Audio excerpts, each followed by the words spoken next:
இந்த வாழ்க்கையில எதுப்பா மகிழ்ச்சி அப்படின்னு கேட்டாங்க. 4 வயசுல எந்திரிச்சு நின்னோன்னா வெற்றி, 10 வயசுல வெளியே போயிட்டு திரும்பி வந்தோம்னா வெற்றி, 15 வயதுல நல்லா படிச்சா வெற்றி, 18 வயதுல ஒரு வாக்காளர் உரிமமோ நமக்கான ஒரு டிரைவிங் லைசன்ஸும் கிடைச்சிருச்சுன்னா 18 வயதுல வெற்றி, 25 வயசுல கையில ஒரு டிகிரியும் வேலையும் கிடைச்சிருச்சுன்னா வெற்றி,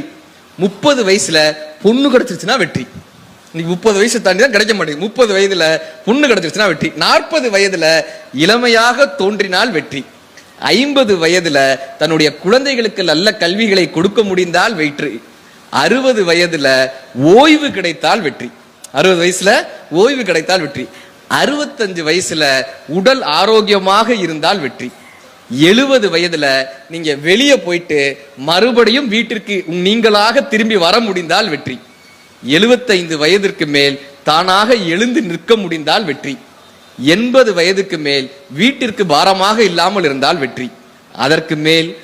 ஒரு இலை உதிர்வது போல ஒரு பறவை பறப்பது போல மகிழ்ச்சியாக இந்த உலகத்திலிருந்து நாம் விடை பெற்றோமேயானால் வாழ்க்கை